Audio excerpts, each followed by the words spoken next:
जय हिंद प्यारे बच्चों। तो स्वागत है आप सभी लोग का आपके अपने प्यारे से YouTube channel CKS online classes में। तो प्यारे बच्चों, आज की इस क्लास में हम लोग पढ़ने वाले हैं क्लास 12 होम साइंस के VVI ऑब्जेक्टिव क्वेश्चन को, जो कि आपके 2025 के फाइनल बोर्ड परीक्षा के लिए काफ़ी महत्वपूर्ण है और यहाँ से प्रश्न आपके सीधा सीधा एग्जाम में देखने को मिलेगा। इसलिए आप लोग इस क्लास को शुरू से लास्ट तक आप सभी प्यारे बच्चे ज़रूर देखिएगा, जिससे आपको ये सभी क्वेश्चन अच्छे तरीके से याद हो जाए और एक भी क्वेश्चन आपसे एग्जाम में जो है ना छूट पाए। अगर आप इस चैनल पर पहली बार जुड़ रहे हैं तो आप चैनल को ज़रूर सब्सक्राइब कर लीजिएगा। चैनल को सब्सक्राइब करके आप ऑल पे ज़रूर दबाए रखें, जिससे आने वाले सभी क्लास का नोटिफिकेशन आपके पास पहुंच पाए और आप जो है इस क्लास को पढ़कर अपनी तैयारी कर पाए, क्योंकि हम यहाँ पर आप लोगों को डेली क्लास कराते हैं आप लोगों को और डेली बिल्कुल फ्री PDF भी देते हैं। अगर नए हैं तो ज़रूर सब्सक्राइब करके एक बार कमेंट में I am new student sir लिख दीजिएगा, क्योंकि हम लोग का रोज़ रात 7:30 से लाइव क्लास भी चलता है। इसलिए चैनल को जरूर सब्सक्राइब करके एक बार कमेंट में I am new student sir लिखिएगा। क्लास के बाद आपको एक नंबर देंगे, जिस नंबर पर आप मैसेज करके हमसे बिल्कुल फ्री PDF लेकर अपनी पढ़ाई कर सकते हैं। तो चलिए क्लास को स्टार्ट करते हैं। उनसे पहले आप सभी प्यारे बच्चे जो है एक बार क्लास को लाइक ज़रूर कीजिएगा।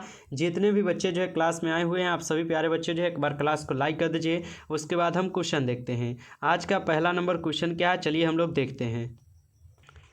चलिए, तो आज का पहला नंबर क्वेश्चन आप लोग के सामने है कि समय एवं शक्ति बचत उपकरण क्या होता है। ठीक है, समय एवं शक्ति बचत उपकरण क्या होता है। ठीक है, इसको समझिएगा। उत्तर है समय एवं शक्ति बचत उपकरण। तो घर के कार्यों के करने के लिए वैसे उपकरण जिनसे समय और शक्ति की बचत होती है ना, उसे समय एवं शक्ति बचत उपकरण कहते हैं। ठीक है, समय एवं शक्ति बचत उपकरण क्या है, इसको समझिए। तो समय एवं शक्ति बचत उपकरण का सीधा से कहना है कि घर के कार्य यानी घर के जो भी कार्य होते हैं ना, उनको करने के लिए वैसे उपकरण जिनसे समय और शक्ति की बचत होती है, उससे हम लोग समय एवं बचत उपकरण कहते हैं। जैसे कि देख सकते हैं प्रेशर कुकर। प्रेशर कुकर में हम लोग का क्या है, तो दाल होता है, चावल होता है। ठीक है, इस प्रकार का जो है खाना उना बनता है, जो कि जल्दी हो जाता है। क्या है, रेफ्रिजरेटर। वॉशिंग मशीन, जिसमें हम लोग कपड़ा धोते हैं, जल्दी धोआ जाता है कि नहीं, वह सब हो गया। गैस चूल्हा, जिस पे हम लोग जल्द से जल्द खाना बनाकर खा लेते हैं। ठीक है, यानी कोई भी मेहमान आए तो हम लोग गैस चूल्हा पर क्या करते हैं, जल्दी से परोठा भुजिया यही सही मन सो बना देते हैं और खिला देते हैं उनको। यानी यही सब क्या है, तो ये सब समय के बचने के कारण ही सब होते हैं। यानी इन सब पर हम काम करते हैं तो हमको क्या है, बहुत ही कम समय में हम लोग का काम जो है जल्दी से हो जाता है। तो यही सब हो जाएंगे समय एवं शक्ति उपकरण के बचत। ठीक है, जिसको आप लोग को याद करना है। अगला क्वेश्चन पढ़िएगा। 2 नंबर क्वेश्चन आपके सामने है। 2 नंबर क्वेश्चन है, बच्चों के सामाजिक विकास को प्रभावित करने वाले तत्वों के बारे में लिखे। ठीक है, बच्चों के सामाजिक विकास को प्रभावित करने वाले तत्वों के नाम आपको लिखना है। उत्तर दिया गया है कि बच्चे के सामाजिक विकास को प्रभावित करने वाले कारक परिवार, समाज, विद्यालय, तीज, त्यौहार एवं परंपराएं आदि बच्चों के सामाजिक विकास को प्रभावित करता है। यानी बच्चे के सामाजिक विकास को अगर हम लोग सिंपल सा बात में बोले तो विकास प्रभावित करने में क्या है, माता पिता का हाथ होता है कि उनको अच्छा से ज्ञान दे, अच्छा शिक्षा दे, अच्छा बोली व्यवहार बनाए। ठीक ना, यानी परिवार का हो गया, समाज का हो गया, समाज में रहकर वह जानता है हमको किस प्रकार समाज में रहना है। विद्यालय में जाकर पढ़ाई लिखाई करता है और अपना नाम करता है। तीज हो गया, त्यौहार हो गया, तीज त्यौहार जो नहीं होता है, छठ हो गया, और मुसलमानों में जो होता है क्या बोलते हैं उनको, ईद उद बोलते हैं ना। ठीक ना, यानी तीज हो गया, त्यौहार हो गया, परंपरा, ये सब का है आदि जो है ना बच्चे के सामाजिक विकास को ना प्रभावित करती है। ठीक है, तो आप लोग अच्छे से इसे जरूर याद कर लीजिएगा। ठीक है बाबू, आप लोग कोई भी जाति पाति पे नहीं जाइएगा, आप लोग को हम समझा रहे हैं। ठीक है, तो इसलिए आप लोग बुरा मत मानिएगा हमारी बातों को। ठीक है, चलिए अगला क्वेश्चन पढ़िएगा आप लोग। यहाँ पर 3 नंबर क्वेश्चन आपके सामने है प्यारे बाबू। 3 नंबर क्वेश्चन है कि नर्सरी स्कूल कैसा होता है। ठीक है, नर्सरी स्कूल तो आपको पता होगा कि बच्चा वाला होता है। ठीक है, समझिएगा। उत्तर है कि नर्सरी स्कूल तो 0 से 3 वर्ष तक के बच्चों को नर्सरी स्कूल में भेजा जाता है। यानी बच्चों को क्या है, तो 0 से 3 वर्ष तक के बच्चों को नर्सरी स्कूल में भेजा जाता है। नर्सरी स्कूल में बच्चों को औपचारिक तरीके से खेल विधि के माध्यम से सिखाया जाता है। यानी बच्चों को क्या है, तो नर्सरी स्कूल में बच्चों को औपचारिक तरीके से यानी औपचारिक रूप से उनको खेल विधि यानी खेलने कूदने का ये सब क्या है, उनको ढंग, बैठने का ढंग, ये सब सिखा देते हैं अच्छी तरीके से, ये सब सिखाया जाता है। ठीक है, तो याद रखिएगा आप लोग 3 नंबर क्वेश्चन को, यानी नर्सरी स्कूल कैसा होता है, तो बाबू इतना याद कर लेना है। ठीक है, अगला क्वेश्चन पढ़िएगा। अमानवीय संसाधन कैसा होता है? अमानवीय संसाधन कैसा होता है? सभी क्वेश्चन VVI क्वेश्चन है आपके एग्जाम के लिए, इसलिए आप लोग अच्छे से ज़रूर याद कीजिएगा।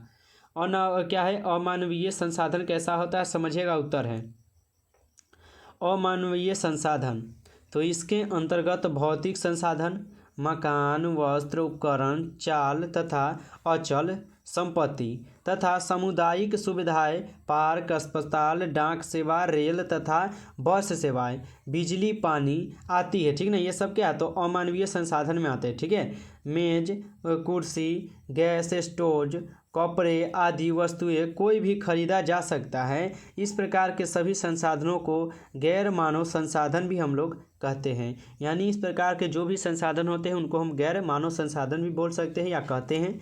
ठीक है, इसको आप लोग अच्छे से याद कर लीजिएगा। चलिए अगला क्वेश्चन देखते हैं। अगला क्वेश्चन है प्यारे बाबू आप लोग का यहाँ पर 5 नंबर क्वेश्चन है, ज्ञानात्मक विकास किसे कहते हैं? ज्ञानात्मक विकास जो है ना किसे कहते हैं? उत्तर दिया गया है कि ज्ञानात्मक विकास, ज्ञानात्मक एवं संज्ञानात्मक दोनों है। ठीक है, तो ज्ञानात्मक विकास एवं संज्ञानात्मक विकास, तो ज्ञानात्मक क्या है? संज्ञानात्मक विकास का अर्थ बुद्धि का विकास है। ठीक है, अगर संज्ञानात्मक विकास की बात किया जाए तो संज्ञानात्मक विकास का अर्थ होता है बुद्धि का विकास का अभिप्राय बच्चों की उन मानसिक प्रक्रियाओं का विकास है जिसके परिणाम स्वरूप वह अपने तथा अपने आसपास के बारे में ज्ञान प्राप्त करता है। ठीक है, यानी बगल उगल के बारे में वह ज्ञान प्राप्त करता है, अपनी समस्याएं स्वयं क्या सुलझाता है। अपनी समस्या को क्या करते हैं तो वह स्वयं को सुलझाते हैं, यानी स्वयं से उस समस्या से वह छुटकारा पाते हैं। ठीक है, इसको आप लोग अच्छे से याद कीजिएगा। अगर कहे एग्जाम में ज्ञानात्मक विकास किसे कहते हैं तो इसे आप लोग अच्छे से याद कर लीजिएगा। चलिए आगे बढ़ते हैं, अगला क्वेश्चन पढ़िएगा। 6 नंबर क्वेश्चन है, चेचक क्या होता है? ठीक ना, चेचक क्या होता है या चेचक कैसा होता है ऐसे भी पूछेगा, तो याद रखिएगा। चेचक तो यह प्रदूषित वायु के माध्यम से होने वाला एक रोग है, चेचक रोग। ठीक ना, और यह बहुत ही खतरनाक बीमारी होता है चेचक रोग। ठीक है, याद रखिएगा। यह जो है ना प्रदूषित वायु के माध्यम से होने वाला एक रोग है। चेचक क्या है? वीरियोला वायरस के कारण होता है। चेचक क्या है तो वीरियोला वायरस के कारण होता है। चेचक का टीका इसका बचाव क्या है? चेचक का टीका इसका बचाव रोकथाम करता है। इस बीमारी में शरीर के ऊपर लाल रंग के दाने निकल आते हैं, यानी जब आपको चेचक हो जाए ना तो आपको लाल लाल दाने जो है ना इस प्रकार के आपको निकल जाएंगे शरीर पे। ठीक है, जिनमें खुजली और दर्द दोनों होता है। अगर आपको इस प्रकार का अगर खुजली निकलता है तो वो दाना होगा और वो तो दर्द भी करेगा और क्या है हवाएगा भी। ठीक ना, यानी खुजली भी करेगा। ठीक है, तो याद रखिएगा चेचक क्या होता है प्यारे, इतना याद रखिएगा आप लोग। चलिए अगला क्वेश्चन देखते हैं। अगला क्वेश्चन क्या है कि जन्म से लेकर 1 वर्ष तक के बच्चों के शारीरिक विकास का वर्णन करें। जन्म से लेकर 1 वर्ष तक के बच्चों के शारीरिक विकास का आपको वर्णन करना है। उत्तर दिया गया है कि जन्म से लेकर 1 वर्ष तक के बच्चों के शारीरिक विकास के स्वरूप शिशु का वजन जन्म के समय लगभग 2 से 3 किलोग्राम का होता है। जब शिशु यानी कोई बच्चा जन्म लेता है ना तो वह 2 से 3 किलो का होता है। ठीक है, 4 माह में 2 गुना और 1 वर्ष में 8.5 से 9 किलोग्राम हो जाता है। ठीक ना, यानी 4 माह में 2 गुना हो जाता है, यानी जब जन्म लेता है तो 2 से 3 रहता है और वही 4 महीना के बाद किया जाए 4 महीना के बाद तो वही 5-6 के करीब में आ जाएगा। ठीक है, अगर 1 साल की बात किया जाए तो 8.5 किलो से लेकर 9 किलो के हो जाता है।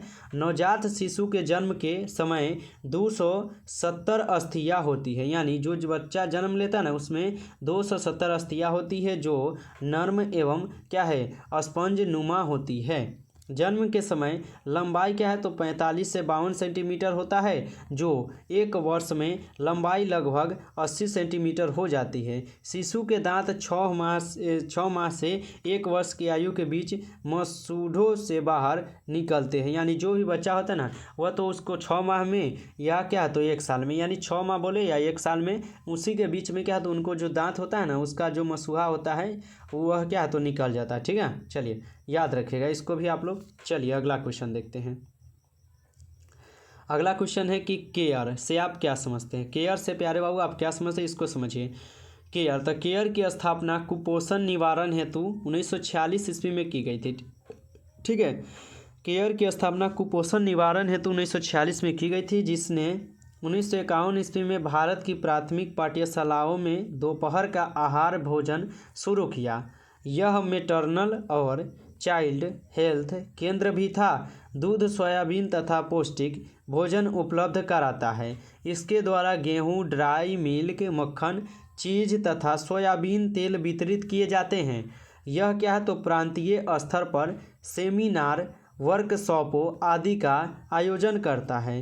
अप्लाइड न्यूट्रिशन प्रोग्राम केयर का सराहनीय प्रोग्राम होता है। ठीक है, तो इसको आप लोग याद रखिएगा। अगर कहे कि केयर क्या होता है या केयर से आप क्या समझते हैं या केयर कैसा होता है, किसी भी प्रकार से अगर आपको ये क्वेश्चन पूछे तो आप लोग इतना याद रखेंगे तो लिख पाएंगे। ठीक है, चलिए अगला क्वेश्चन देखते हैं हम लोग। यहाँ पर 9 नंबर क्वेश्चन है। 9 नंबर क्वेश्चन क्या है इसको समझिएगा। 9 नंबर क्वेश्चन है कि मासिक धर्म कैसा होता है। ठीक ना, मासिक धर्म जो है ना कैसा होता है, आप लोग इसको थोड़ा समझिएगा ध्यान से। ठीक है, मासिक धर्म कैसा होता है, उत्तर दिया गया है मासिक चक्र। तो मासिक धर्म लड़कियों स्त्रियों के हर महीने योनि से होने वाले लाल रंग के स्राव को कहते हैं। ठीक ना, यानी मासिक चक्र क्या होता है तो मासिक धर्म लड़कियों स्त्रियों यानी लड़की हो या स्त्री हो और को हर महीने योनि से होने वाले लाल रंग के स्राव को कहते हैं, यानी जिसको हम लोग महीना भी बोलते हैं, पीरियड भी बोलते हैं। ठीक ना, इस प्रकार से हम लोग बोलते हैं ना। ठीक है, 10 से 15 साल की आयु की लड़की अंडाशय हर महीने एक विकसित अंडा उत्पन्न शुरू करता है। ठीक ना, यानी 10 से 15 साल की आयु की लड़की का अंडाशय हर महीने एक विकसित अंडा उत्पन्न करना शुरू करता है। यह अंडा क्या है डिंबवाही नली द्वारा गर्भाशय में पहुंचता है। यदि इस डिंब का पुरुष के शुक्राणु से सम्मिलित न हो तो स्राव बन जाता है। ठीक है, जो योनि से निष्कासित हो जाता है। इसी स्राव को मासिक धर्म या रजोधर्म या माहवारी कहते हैं।